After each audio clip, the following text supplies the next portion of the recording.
Welcome back to Bit About Crypto. I'm David James, the Job Whisperer, and I'm here once again with my fabulous, famous, reliable, infamous co-host, Dave Hampton. How you doing? Robo-recruiter, talk about it. What would you like to know? I want to know, do you actually have my CTO that has both Web3 and worked in Layer 1? I may have someone, actually. I really do. Yeah. It's just a matter of time zones matching up. Actually, the truth is David should be asking me because in our role here, David is forward-facing to the clients. He's the one that account manages, and I'm responsible for the yeah, you should be telling me. Hey, we're not talking about me. We're talking about you. No, you always love talking about you.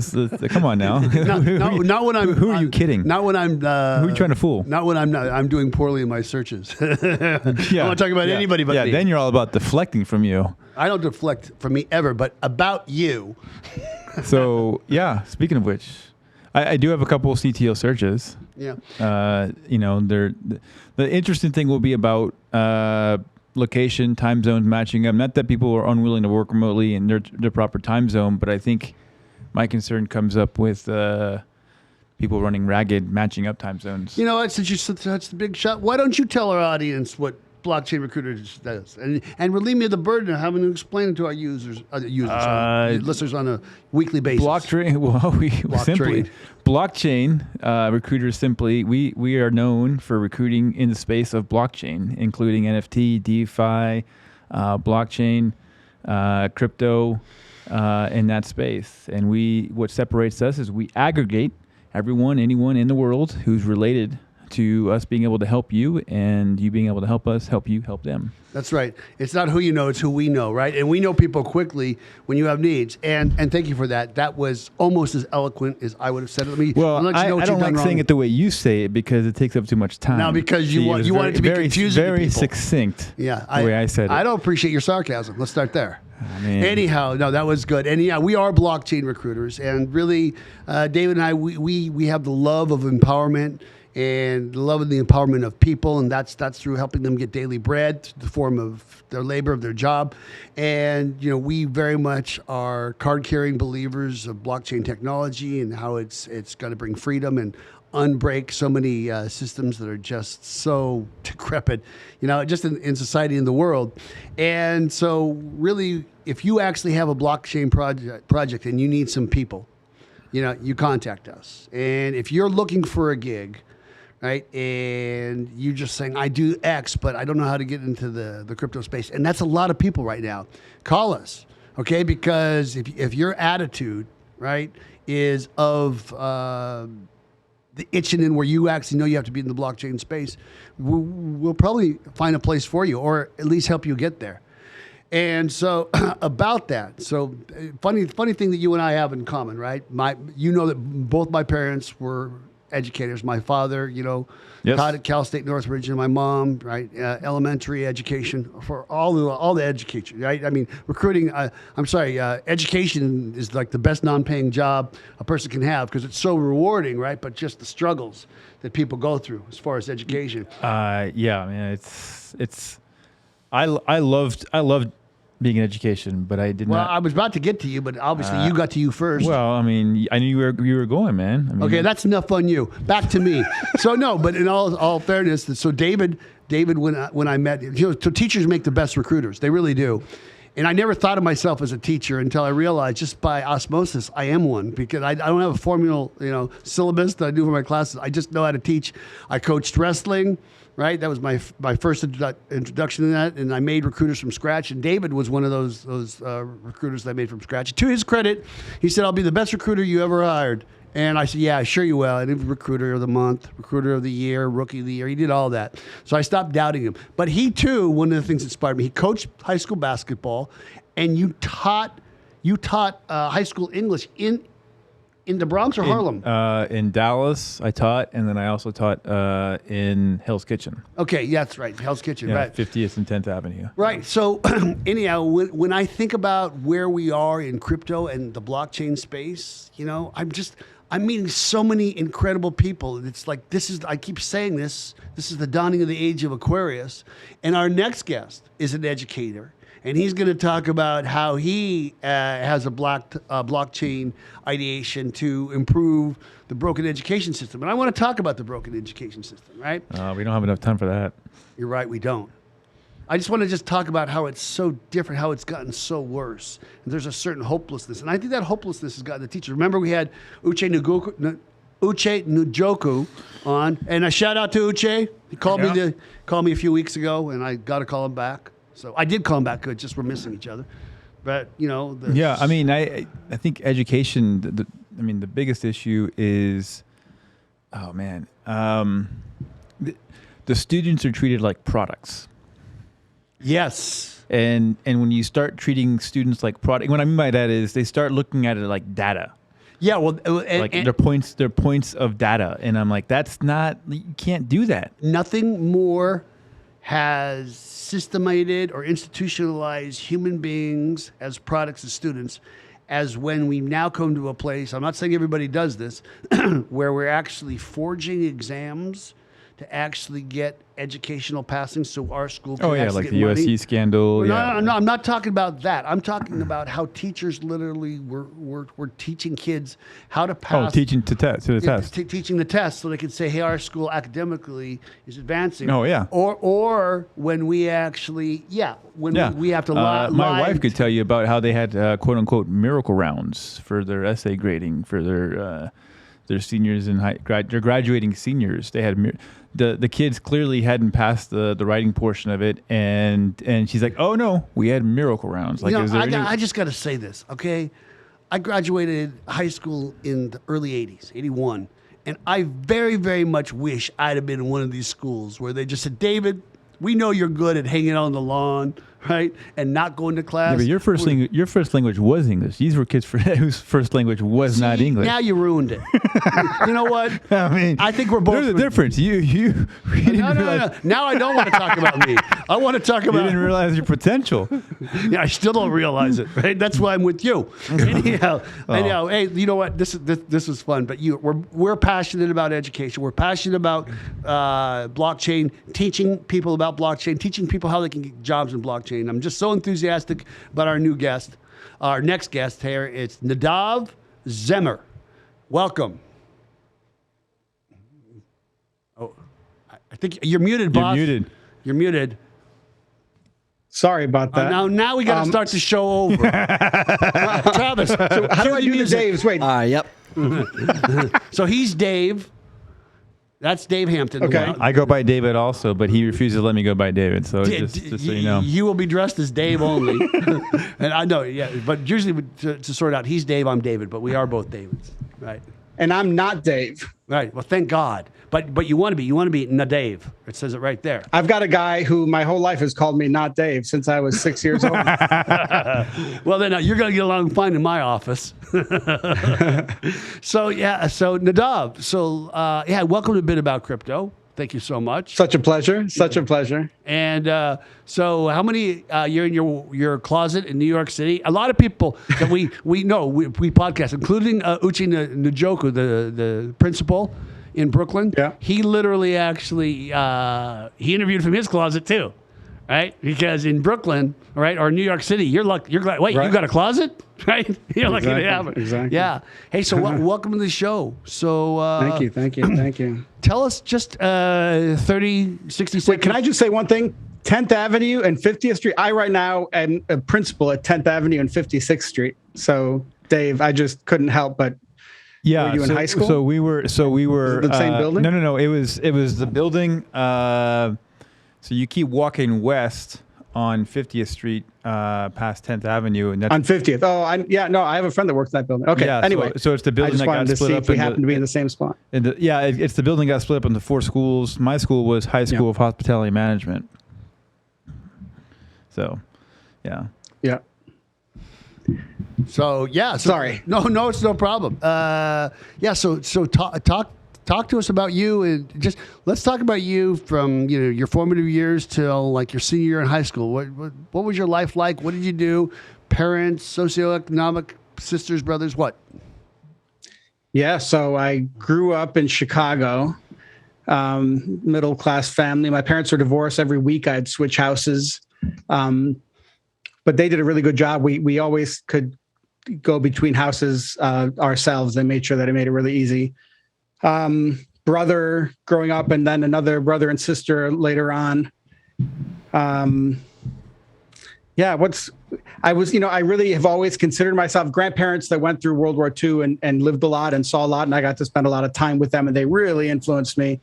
And a family tree. I always felt like I got my wealth in my family, right? I was born into this family that's so cool and so special, and we all feel that way about each other and about ourselves. So it starts there, and I got to go to the Waldorf school when I was a little kid, and then public high school with baccalaureate program. So I saw different ways of teaching, things that worked, things that didn't work, ancient practices that we've forgotten, So it's been a ride, and now I'm in Harlem. Been working in the Department of Education since 2003. Foster parent. I don't know. That's kind of late. I've got family all over the place. My brother lives in Argentina. My wife's from Japan. I was born in Israel. My grandparents are from Egypt and Russia. So we have lots of languages and lots of, just to visit the family, we got to go to Israel and Japan and Argentina. Wow. My dad was born in France. My mom was born in the Philippines. It keeps going. I mean, it's ridiculous. My uncle says that we moved a lot because we couldn't afford to travel. That's pretty funny. So, okay. So you said a lot of things there. So what did you find yourself doing in like elementary and high school? And so like, were you a book nerd? Were you music, sports? No, I can't read. Till this day, I can't really read. I mean, I can, obviously. Right, I had to, but I have a real difficulty reading. So I listen to a lot of podcasts. And growing up, so I had to do math. So I did physics. I was a physics teacher. I was a robotics coach. I ran a robotics team that did amazing things, beat all the public and private schools in the city. We took first place, like against everybody, the richest schools. So yeah, I went into physics, basically science. And that was a passionate thing of yours, even as a kid, like high school, like the sciences. Were you? I was never passionate about physics, really. I ended up doing software engineering, but my dad was a physicist, so I kind of spoke the language, and it came naturally to me. Mm-hmm. And it left doors open. Science, people said, kept leaving doors open, so I could choose later. I'm a procrastinator, I guess. And so I ended up in Silicon Valley working at Netscape, but paid by Digital Equipment Corporation at the time. So when I found computers, I got interested because, and like any young person, what's relevant, So about brothers, sisters, where do you fall in the chain? I was the youngest of the first two that we grew up together. And then I have another two younger siblings. The youngest is like 30. Okay. So interesting. So you said a lot of things. So you mentioned foster child. So tell me about your wife. Tell me how you met her. That's we're not going to go further without unpacking that. That speaks to me.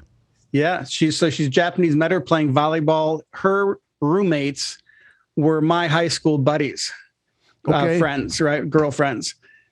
So I got to know about the volleyball game that was organized by my high school friends from Chicago that now live in New York with me. We all lived kind of in close proximity to each other, Lower Manhattan and Brooklyn, downtown Brooklyn. So we had these volleyball games, and she came to a volleyball game. That's how I met her. What was you asked another question? No. So how long has been together? Oh, the foster since 2006. It must be somewhere around there. Yeah. Okay. And so when you say you've got a foster child, do you foster children or did you adopt a child? I just want to hear. So we have one adopted daughter from Japan and then one foster child here in Harlem. So we're kind of somewhere between grandparents and parents because we also, include her mother in our experience because it's her mother. So her mother lived with us for 18 months at one point when our foster daughter went to an aunt. So we're a big, crazy family. Do you ever? I just got to digress. There's a movie called About a Boy with Hugh Grant, right? No. Yeah, it's kind of funny. You should watch it. He's talking about how couples don't work, how it takes this dysfunctional collage of people to be a unit that affects the individuals as a whole thing. So put that down. So all right. So you were doing the Silicon Valley thing, then you find your way into teaching. right? So I came to New York and then ended up in teaching, right? So you actually worked. You found you're in the, I guess you're in the PS system teaching, right? Well, that's for middle school. Okay. Right, but the public schools. I'm in the public. Yeah, I'm in the public. Schools, yeah. I work for the public school district. Yeah. Okay. And so, although I resigned recently, so I'm still working there, but my last day is going to be in January. Okay. Really? Yeah. Good for you. Yeah. I'm doing. So I'm working on this thing that we'll talk about. This crypto project. Crypto pulled me out of the department. Well, before we talk about your project, tell me how crypto found you. So it's knowing physics and software engineering, and then going into education. I was always interested in decentralization, and in 1999, I started a nonprofit with a bunch of buddies when I was in San Francisco and Palo Alto when I worked in Palo Alto. And we created a nonprofit to decentralize radio production, what would become podcasting, but we didn't have that word yet. Mm-hmm. And we did it on CD magazines because the internet couldn't handle audio yet. Right. And we'd hand out CD magazines in street corners. People that were going on their commute, we would throw CD magazines into their cars. So we started there. So it's kind of like I was watching, and I saw Linux. I totally was a skeptic, and then it happened, right? Linux took over the world. And so I started getting curious, but then I got really busy as a high school principal. In 2010, I became a principal and getting ready for it, 2010. So I knew somewhere about Bitcoin because my tech, I'm sure it crossed my email box and whatever else. But I hadn't had time to look at it. And then in 2017, early 2017, I got some time away from my school, spent time in Japan, which is where I wrote the book. And that book came out of discovering Bitcoin. And the minute we discovered it, I mortgaged my house and put everything we had in it. And stop. Stop. No. Stop. Okay. When I hear someone say, I mortgaged my house and put everything I had in Bitcoin. And you know what? I understand that choice. Absolutely. Just like Field of Dreams. It makes perfect sense to me. However, you got to be willing to lose it though, right? You got to be. So we lost 80% and then I'm resigning, retiring, and living off of that. Yeah. Bitcoin has changed a lot of circumstances for a lot of people. I'm just going to say that a lot of people close to me. Yeah. So, but I just want to hear about the conversation. So you worked. What does your wife do for work? What is her vocation? When I met her, she was this chain smoking businesswoman, ran a photo retouching company, super high end photo retouching. When I became a principal, her parents told us that if we made too much money, we'd mess our kids up. So she quit her job, gave the company to her employees. She didn't take anything. She just let them, divided it up equally among them and left. And never turned back, became a stay-at-home mom. And that's why we are able to foster and do all that stuff. It's all her, it's all her sweat. Okay. Yeah. Okay. But she's got a head for business, right? Because yes. Yeah, okay. So she did at one point. I don't know if she still does. I'm not sure. She's still We've gotten old. She's still with you. So I mean, that's a different show. I mean, I take her side. Now you said that. Yeah, that's a different. Hold on a second. Hey, David, should we ask for maybe the wife to come on? But this is really important to me. I want to hear about and elongate it a little bit and do not omit details. I want to hear about, is it like at the park? Is it a drive in the car where somebody says to somebody else, I think we should mortgage the house and buy Bitcoin? Please. And do not omit any details. Oh, that's a great question. I'm going to have to recreate the details. That's but right. Just don't fabricate. It was a number of late nights. What year are we talking? At our kitchen counter, so early 20, March 2017. Okay, maybe. so Bitcoin's $800, right? And yeah, and so a bunch of late nights talking about it and sharing and learning and understanding. And I had once before, once in a while, I see something that what I call it the Wile E. Coyote, where he runs off the cliff. And there's no cliff underneath in terms of substance, but until he looks down, he doesn't fall. And a few times in my life, I've seen a moment where economically I see that we're over a cliff and the floor has fallen out and we just haven't looked yet. Right. And gold. So I bought gold, and that's how we bought our house, is because earlier in I don't know what the year was, right when I met her, 2006, I did that. Everything we had, we put into gold, and then it doubled very quickly and we took it all out.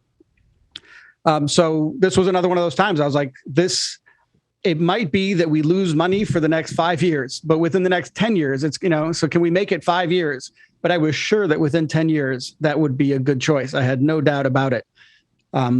Just with Bitcoin, right? Just Bitcoin. Mm-hmm. So, okay. So I just want to understand. So you say to her, your answers are being found wanting. All right. So you say to her, what's her name? Does she have a name? Yeah, Tomoy. Okay. Tomoi. Okay, Tomoy. Yeah. I think we should actually buy Bitcoin. And then Tomoy says, Nadav, how do you propose we do it? Continue.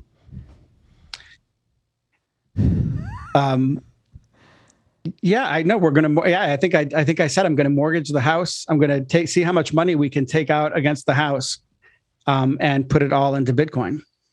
Yeah, I understand. And have you since paid off your house?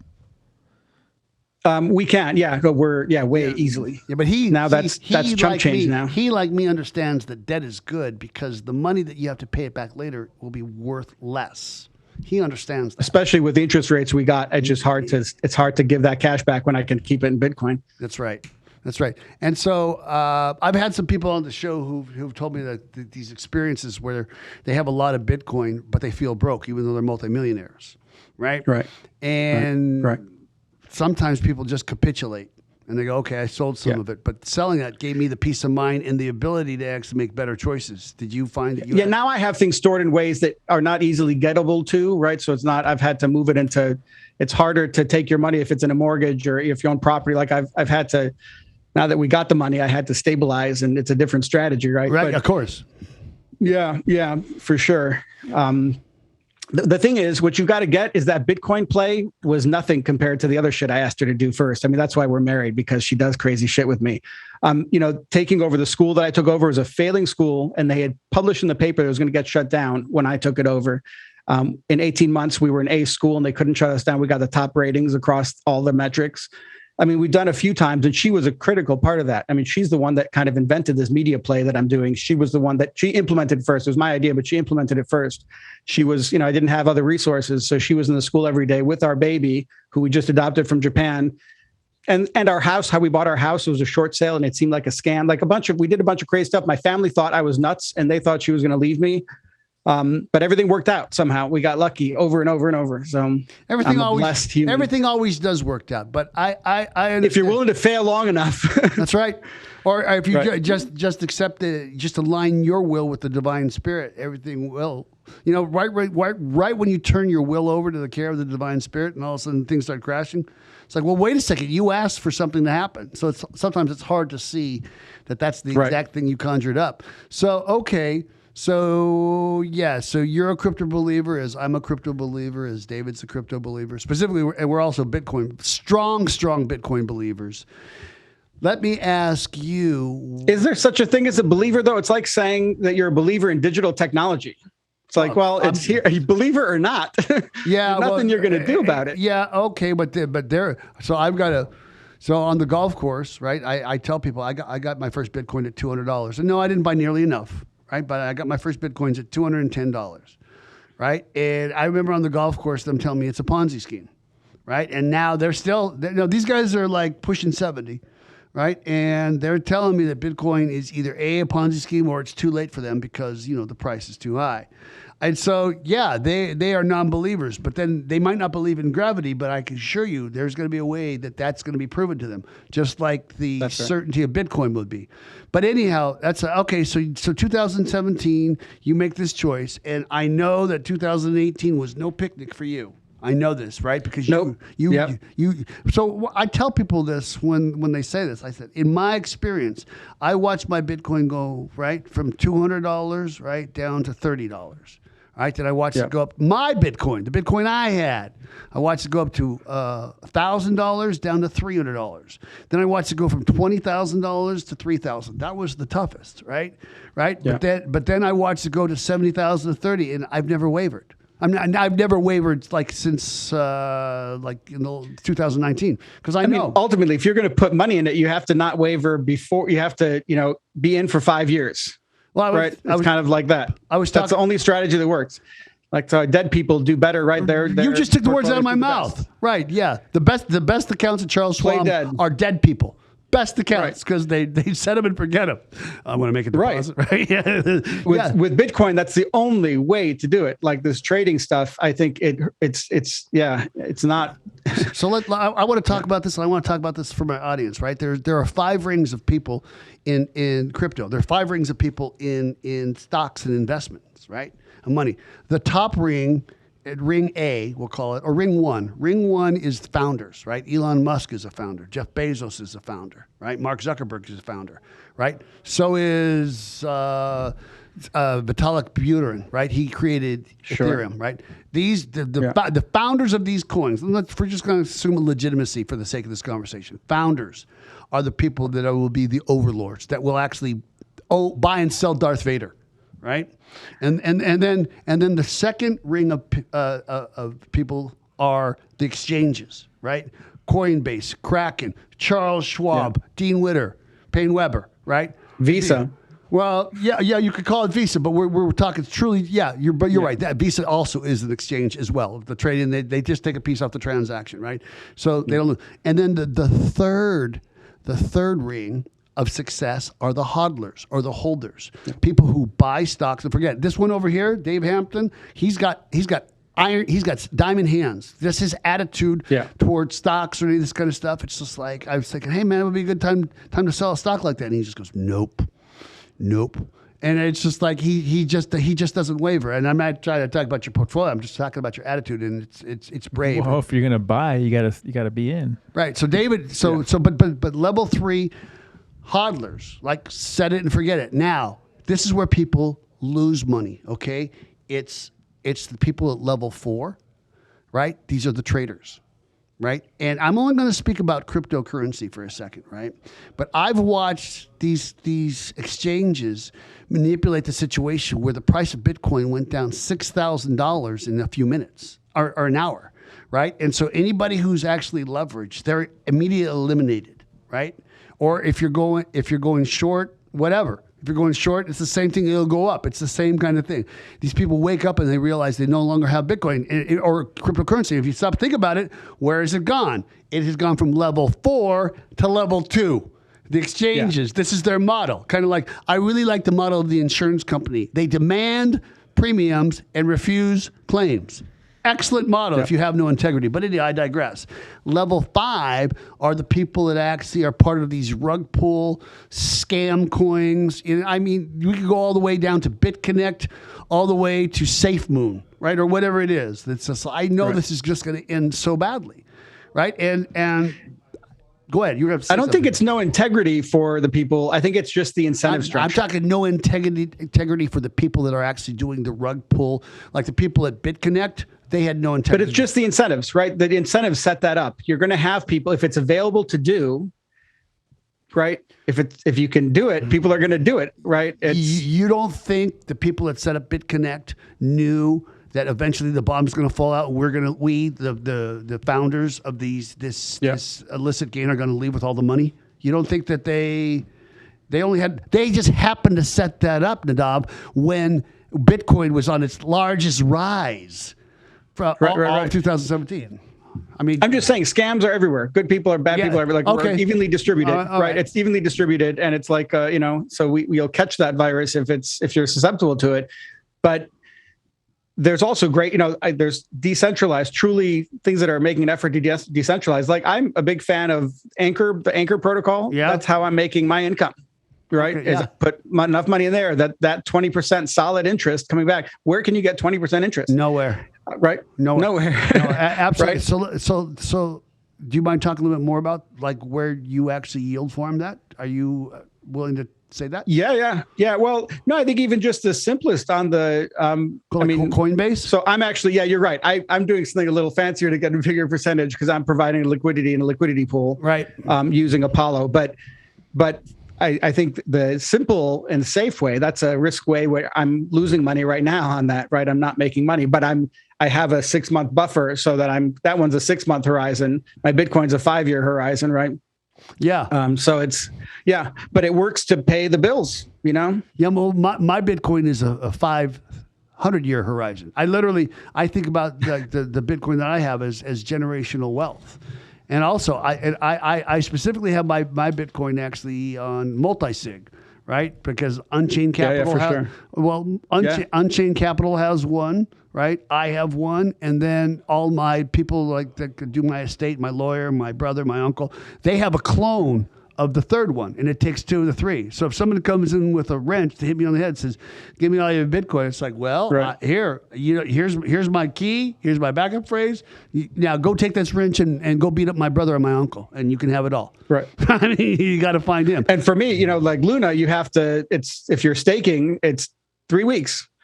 Yeah, exactly. So you're going to have to hold me for 3 weeks to get that avoid little bit of my money. Do you have its own? Do you have trap. any? I mean, since you actually have this broad awareness, because a lot of people are in a sphere solely to their own view. Like I get that with NFTs, but you actually have you actually have a good awareness of the cryptocurrency universe. So do you actually have any opinions or knowledge? Well, yeah, okay. Of Hex or Pulse Chain or any of these things? Are you familiar with any of these? No, okay. No, I'm very high. I don't spend a lot of time and I don't day trade or anything. I'm like one of these longer term. So Binance, when CZ was at the beginning, that was the first time I took some of my Bitcoin and put it somewhere else. And then Luna's the second time. I haven't really done anything else. I've tried to read about other things, and I don't like Ethereum at all. Well, all Ethereum is another fiat currency. And it's not decentralized right, exactly. at all.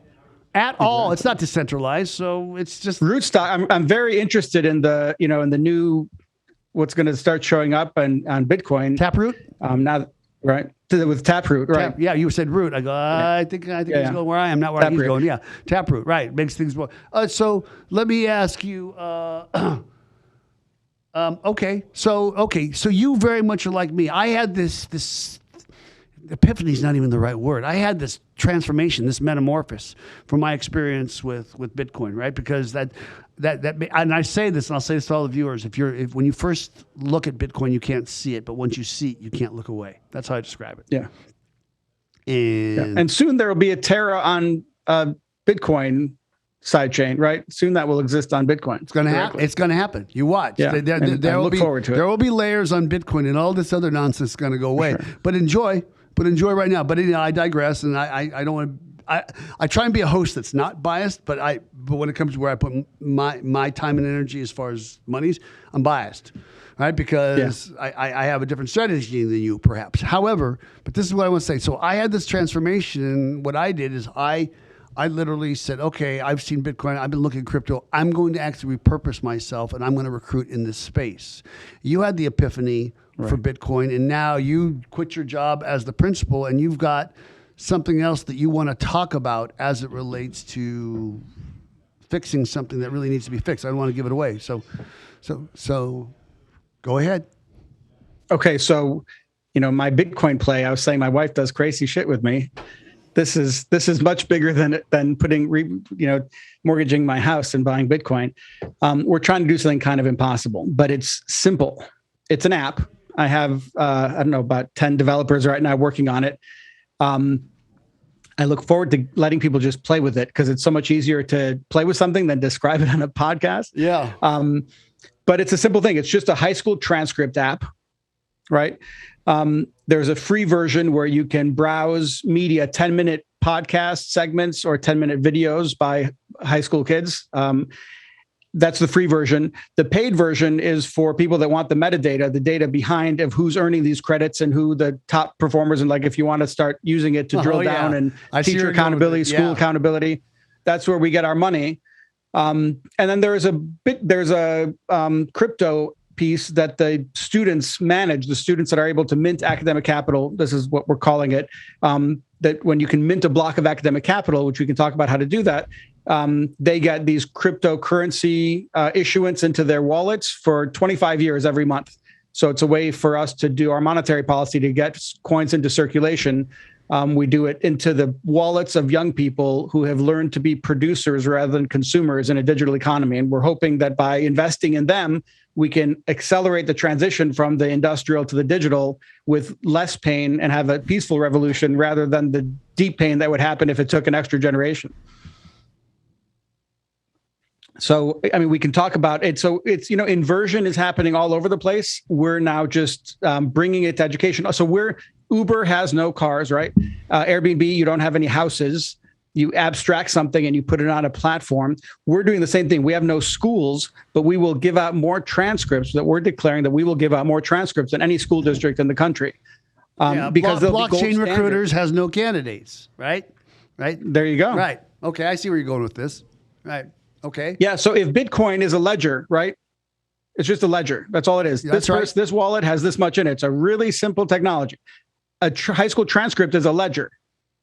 That's all it is. This person has this credit. This person has this credit. That's all it is. And what I've been doing for the past, since 1999, when I started that company, The Sound of Mind, with the podcasting on CD magazines, what we've been doing is creating a new form of capital, right? By investing to create, like you do as a podcaster, you're an educator, yeah, right? And I think our advertising system has been educating our kids better than our schools have in a sense, right? Because we've been doing this industrial, and we can talk about that piece. But on the app, it's very simple. They just produce these pieces of media, podcast or video, and you do one per month. You do one at a time in your 11th and 12th grade. And it becomes a gold standard high school transcript, an alternative data system to the standardized testing model where you pour things into kids and you measure what comes out the other end. This is a way to do project-based learning. And so I've been doing it for since 1999, so 20 plus years.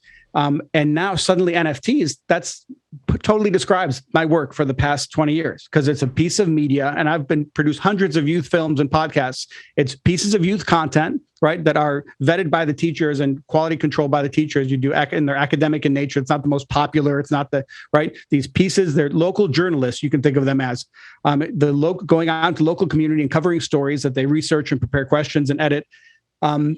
And each one of these units, each one of these 10-minute pieces that earns credit is an NFT that's non-transferable. It's a dumbed down NFT, right? But I've been doing this for 20 some odd years on my own in one school. We turned around that school. My data is always blows everybody away, like how we can get such great data and how the kids are so engaged in our school. And it was just this media. They love, you turn on a camera on a kid or put a microphone in a kid's hand, even if he's illiterate, right?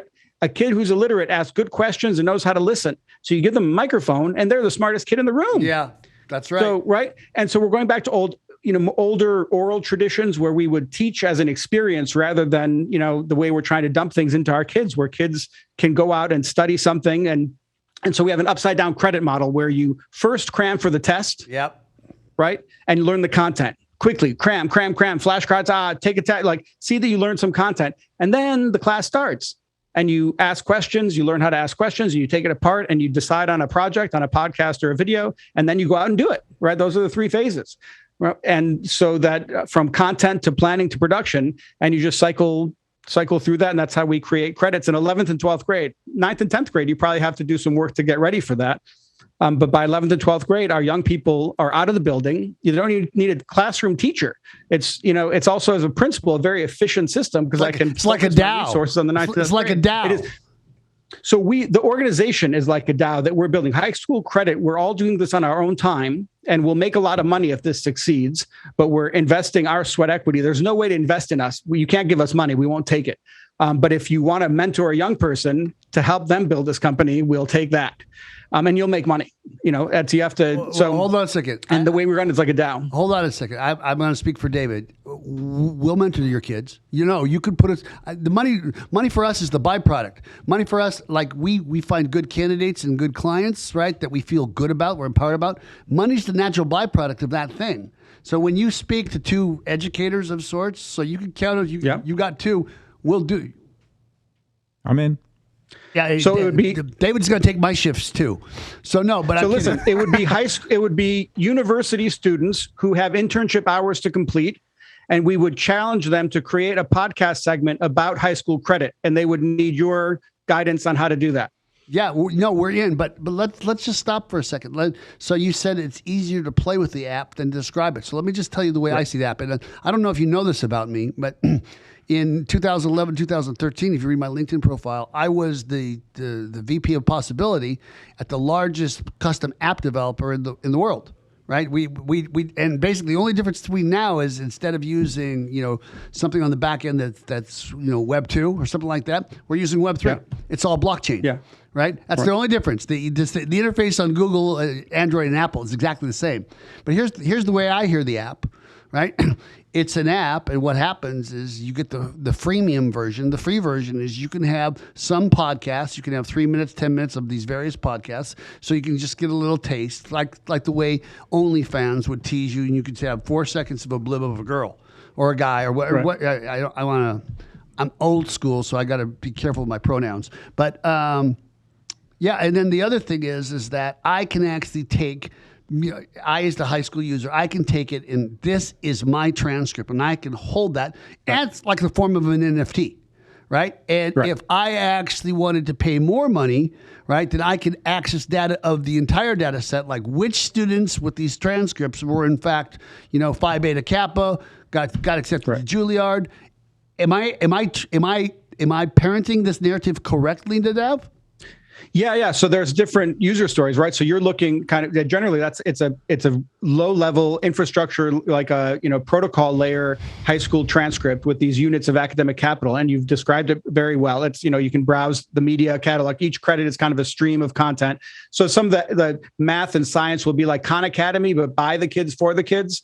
And then the rest of it will be journalism out in the community kind of thing. Or you make a painting and you keep an audio journal, and then you have to edit that audio journal from 8 hours down to 10 minutes. And that act of editing is a very metacognitive, learning how to go meta like that is very important. And anyway, so we can talk about but if you switch lenses for a second and think about somebody who creates one of these high school credits, you say, I think I'm a podcaster and I think I could create a credit.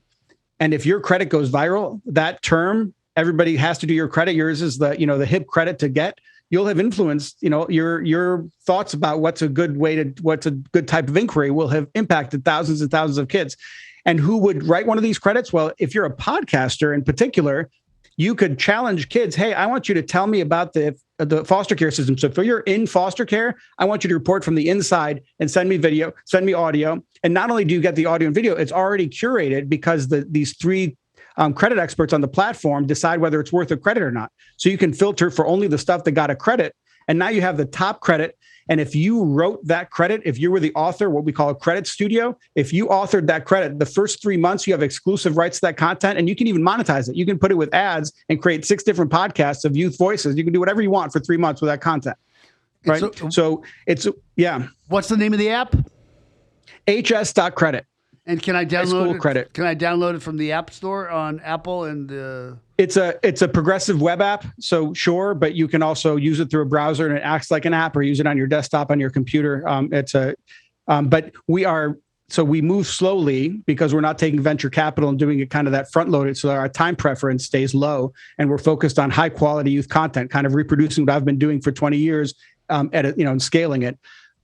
So we're moving slowly because we're all, have jobs and other things, and we're working with youth to really have them design it. But it's an incredible opportunity for youth, for college interns in particular. And actually, if instead of you guys taking college interns, which I would love for you to help me with, if you can help find me 2 people in the blog. The thing is, blockchain engineers right now are just, they're paid so much and they're so in demand that we just can't get any to volunteer. But what we don't need volunteers to do the work. We need 2 people to mentor college students who know about blockchain development, right? And they would be 4 hours a week. It's 2 hours in meetings and 2 hours that you have to read Slack. We expect you to stay up to date on Slack. And that's it. We got you.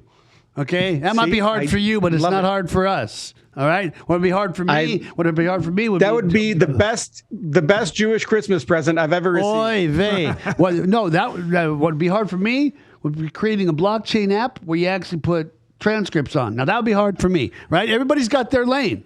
Everybody's got Yep. their I got that down. Yeah, absolutely. I mean, also, hey, Jeffrey Berthium, I don't know if you're out there, but you have been voluntold that you will actually... Voluntold, that's right. Hey, you come from me, too. Okay? You have been voluntold, Jeffrey Berthium, that you actually will be part of the... He always overextends himself anyhow.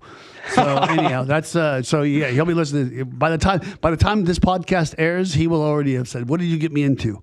It's like the Peace Corps, the hardest job you'll ever love, right? So anyhow, what else would you like? What else would you like our listeners to know about, and how can they help?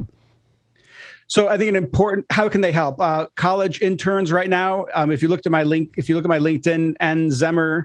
On LinkedIn, or it's Zeimer. It's pretty easy to find me. There's a flyer for our current internship program that starts at the end of January. And then we will start the first high school students on the app over the summer, 2022, next summer. So right now, college interns are what we're looking for. We have about 15 spots left. Doing a variety of different parts. And basically the college interns are going to go from 0 to 1. They're going to build this company. They're going to be the ones. We all have jobs. We're going to mentor them. We're going to help them. This is fascinating. Yeah. This is so fascinating. That's how we're building it. Yeah, I think what you really need to do, I'm just be honest with you, you need to spend some money, not on the app, but on the PR and the messaging and the narrative of this thing. You need to get that. I have money to spend. Yeah, I have money to spend. No, but anyhow, that's. I just want to be on the board. I want to be on the board. I would love for your advice. Yeah, I would love for to have a conversation. That's right. To get your advice, I would love it. I need it. You hear that? What we're doing is impossible. We need everybody to help us that way. Yeah. You see, I got myself a board seat. You just got us a board seat. No, I got me a board seat. I'm on the board too. Now, I'm going to need your advice, but he said I'll be making the decisions. Because really, my genius is I'm the dumbest guy surrounding myself with people smarter than me, and that includes you, Nadav. So anyhow, this was I'm so excited. I mean, as we were starting to talk, I got more and more excited about your project, and we'll have you back on as we make progress. But basically, there's some when the app launches. Yeah. So having worked in apps, I know what that means. That's between 5 minutes and never. So yeah, that's right. Anyhow, so the Dab, you feel comfortable? You got enough out on how people can find you? We got that out. Absolutely. Yeah. And my email was right there on the screen, z@hs.credit. Get in touch. This is, it's just an app, but actually having it get traction and have actually active users so that our data is worth enough for people to become members of the financial system to kick in is going to be a difficult thing, especially when we're all doing this as a side hustle. It will happen organically. But for those of you who are on Spotify and Apple, his email is Z, or those of you in Canada, Z, the letter Z @HS, think highschool.credit, right. As in like Dr. Campbell Credit Dentist. That's how you remember it. Okay. So anyhow, Nadav Zeimer, thank you so much for joining us on Bit About Crypto. Such a pleasure. And I want to say, sticky paws. You can do your little shout if you want to right now. You ready to do it? Go on. Thank you. Yeah. Thank you so much, Travis, for Thank you guys. putting it on. And my cohort, my compadre, Dave Hampton, RoboRecruiter. Thank you so much. Mm-hmm. I wish you would talk a little less so Nadav and I could have got a word in edgewise. I know. I wish I wouldn't talk so much. Back when you were in timeout, we're going to talk about this a little bit. Eternally grateful. Thank you so much. Yeah, and I'm eternally grateful for you. And remember, everybody, I'm David James, the Job Whisperer, and most importantly, I can't whisper.